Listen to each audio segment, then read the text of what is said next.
Fahamu kuhusu kundi la Houthi nchini Yemen. Kundi la Houthi linajulikana pia kama Ansar Allah, lilianzishwa mwanzoni mwa miaka ya 1990 na Hussein Badreddin al-Houthi ambaye aliongoza harakati ya Wazayid Shia kaskazini mwa Yemen. Baada ya kifo chake mwaka 2004, ndugu yake Abdul Malik al-Houthi alichukua uongozi wa kundi hilo. Houthi walihusishwa awali na vuguvugu la kidini lililopinga ushawishi wa Saudi Arabia na Marekani nchini Yemen. Baada ya mapinduzi ya mwaka 2011 yaliyosababisha kuondolewa madarakani kwa Rais Ali Abdullah Saleh, kundi hili lilijiimarisha zaidi na hatimaye kuchukua mji mkuu wa Sanaa mwaka 2014, likilazimisha kuondoka kwa Rais Abdrabuh Mansur Hadi.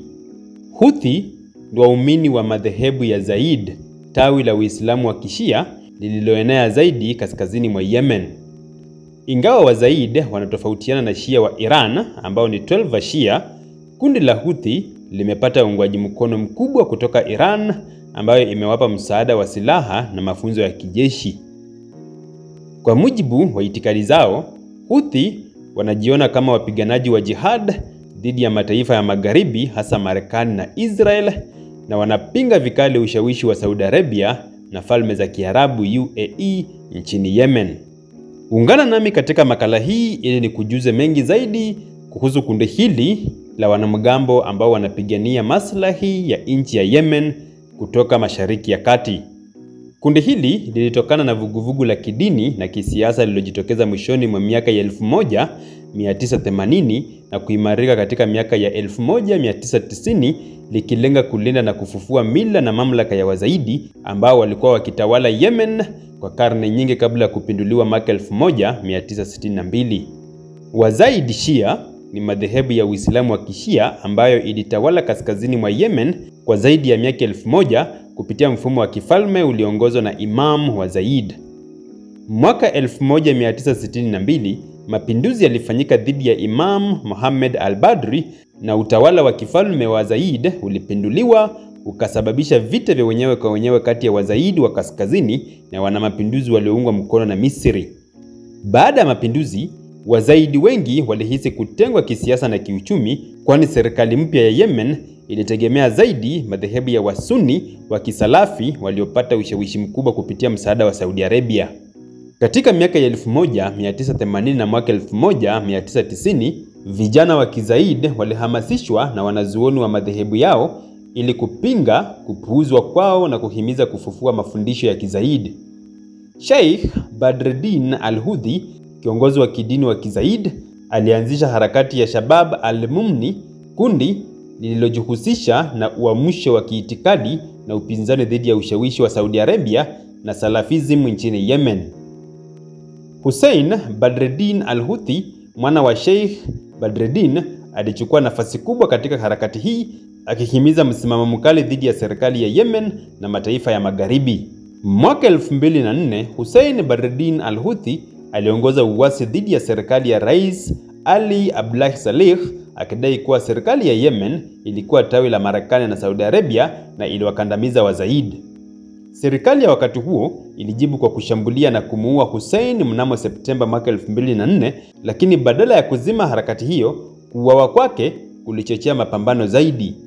Abdul Malik al-Houthi, ambaye ni ndugu yake, alichukua uongozi na kundi likazidi kuwa la kijeshi zaidi.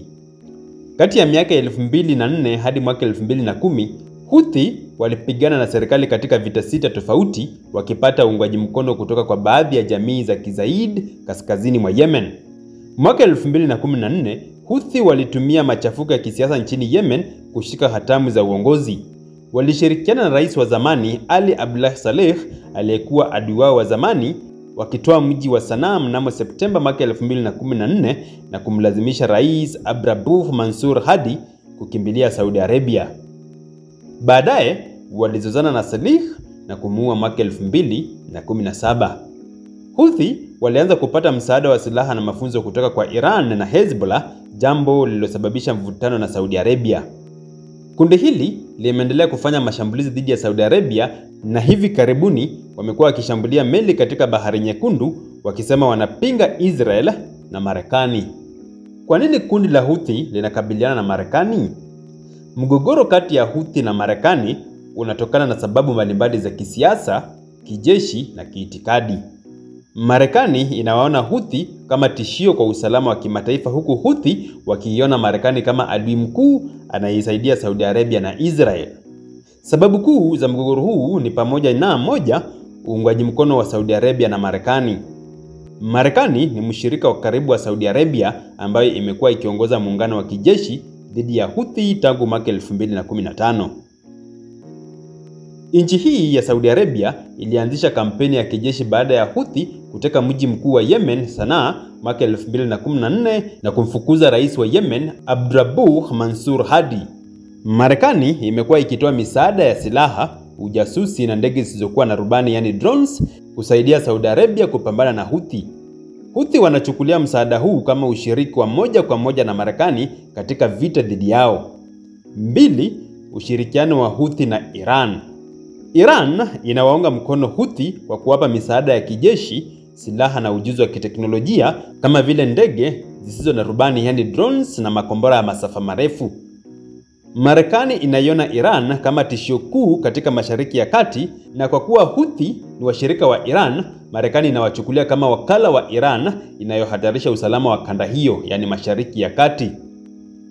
3. Mashambulizi ya Houthi dhidi ya meli za kimataifa. Tangu Novemba mwaka 2023, Houthi wameanza kushambulia meli za kibiashara katika Bahari Nyekundu wakidai wanapinga Israel kutokana na vita vyake dhidi ya Gaza.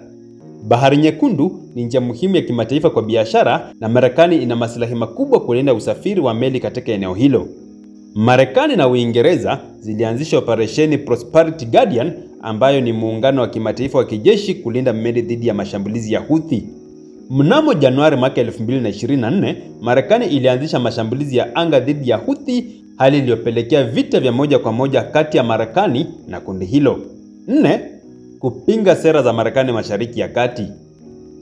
Houthi wanajiweka kama kundi linalopinga Israel, Marekani na Saudi Arabia. Wanadai kuwa Marekani ni mkoloni na mnyonyaji wa Waarabu, huku wakitumia kauli mbiu ya kifo kwa Marekani, kifo kwa Israel kama sehemu ya itikadi yao. Wanadai kuwa wanapigania uhuru wa Yemen dhidi ya udhibiti wa kigeni, hasa kutoka kwa Marekani na washirika wake ambao ni Saudi Arabia pamoja na Israel. Kundi hili kutoka nchi ya Yemen limeonyesha uwezo mkubwa wa kijeshi licha ya kuwa kundi la waasi. Wana vifaa vya kisasa, mbinu za kivita za hali ya juu na usaidizi wa kiufundi kutoka kwa Iran. Hapa nitakupea uchambuzi kidogo wa kina kuhusu nguvu zao za kijeshi. Kundi la Houthi lina idadi kubwa ya makombora ya ballistic na cruise yanayowapa uwezo wa kushambulia maeneo mbali, ikiwa ni pamoja na makombora ya ballistic. Wana makombora ya ballistic aina ya Bakon 2H lenye uwezo wa kupiga hadi kilomita 1200. Kombora hili liliwahi kushambulia Riyadh, mji mkuu wa Saudi Arabia, moja kwa moja.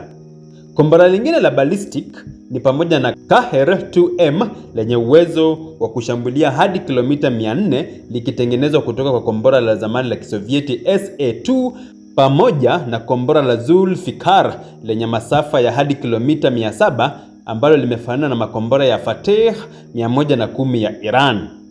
2. Wana makombora ya cruise missiles ambayo ni pamoja na Quds 1 na Quds 2 ambayo yanafanana na kombora la Saumar la Iran na yana uwezo wa kupiga hadi kilomita 1500. Makombora haya yamefanikiwa kushambulia vituo vya mafuta vya Aramco nchini Saudi Arabia. Licha ya kuwa kundi hili lina uwezo wa kumiliki makombora ya ballistic, pia Houthi wameimarika sana katika matumizi ya drones za kushambulia na za upelelezi. Drones hizi hutumiwa kushambulia kambi za kijeshi, meli na miundombinu muhimu. Aina za drones za Houthi ni pamoja na Samad 3 ambayo ina uwezo wa kupiga hadi kilomita 1500. Hii imetumika kushambulia UAE na Saudi Arabia. Pia wana Kasef 2K drone ya kujiua au suicide drone yenye teknolojia sawa na Shahid 136 ya Iran, pamoja na Masad 1 drone ya upelelezi inayokusanya taarifa za anga. Drones hizi zinaipa Houthi faida kubwa kwa sababu ni rahisi kutengeneza na kugharimu kiasi kidogo cha pesa ikilinganishwa na makombora ya gharama kubwa. Hali kadhalika Houthi wamejipanga vizuri katika vita vya baharini wakitumia mbinu mbalimbali kuzuia meli za kibiashara na kijeshi. Wanatumia makombora ya kupambana na meli kama Noah C-802. Hili ni kombora la kupambana na meli lenye uwezo wa kupiga hadi kilomita 120 likiwa ni toleo la China lililotolewa kwa Iran kisha kufikishwa kwa Houthi. Pia wana kombora za Kaher M2 ambayo yana uwezo wa kupiga meli kutoka pwani hadi masafa ya hadi kilomita 300. Al-Houthi pia wamejimarisha zaidi na kumiliki boti za kijeshi zinazojiendesha, unarmed surface vehicles. Hizi ni boti ndogo za kujitoa mhanga zilizojaa vilipuzi zinazosafiri kwa kasi kuelekea lengo la kulipuka. Zimetumika kushambulia meli za Saudi Arabia na UAE. Houthi pia wanamiliki naval mines, migodi ya baharini ambayo wanatumia mabomu ya baharini yanayozama, moored mines, na yanayoelea juu ya maji, floating mines. Hii imehatarisha usafiri wa meli katika Bahari Nyekundu. Kundi hili lina jeshi kubwa la ardhini linalokadiriwa kuwa na zaidi ya 200,000 kati ya wapiganaji wa kudumu na wa muda. Wanatumia mbinu za kivita za kisasa na wanajulikana kwa makundi ya wanamgambo. Wamegawanyika katika vikundi vya makomando wa misituni, guerrilla fighters, wanaoshambulia haraka na kurudi mafichoni. Wana vikosi vya askari wa kawaida na vikosi maalum, special forces, vinavyofundishwa na Iran na Hezbollah. Kundi hili linamiliki silaha za vita vya ardhi kama mizinga ya kifaru, yani tanks. Wanamiliki mizinga ya Kisovieti kama vile T-55 na T-72 walizoziteka kutoka kwa jeshi la Yemen. Pia mizinga ya kurushia makombora, rocket artillery, ambazo wanatumia mizinga ya BM-21 Grad na Fajr 1. Halikadhalika silaha ya kuzuia ndege, air defense system, ambazo zina uwezo wa kupiga ndege kwa kutumia kombora la 9K-33 Osa SA-8 na S-75 Divina. Houthi wamepata teknolojia kutoka Iran na Russia ya kuingilia mifumo ya mawasiliano ya kijeshi. Wanaweza kuvuruga mawasiliano ya ndege zisizokuwa na rubani, yani drones za Marekani, kutumia GPS jamming, kupenya mifumo ya mawasiliano ya Saudi Arabia na UAE, pamoja na kufanya vita vya mtandaoni, yani cyber warfare, kwa kushambulia mifumo ya mawasiliano ya adui. Houthi wanapokea mafunzo, teknolojia na misaada ya kijeshi kutoka Iran na kundi la Hezbollah la Lebanon. Mafunzo haya yanajumuisha matumizi ya drones na makombora ya masafa marefu, mbinu za kivita vya baharini, teknolojia ya vita vya anga, yani air defense systems.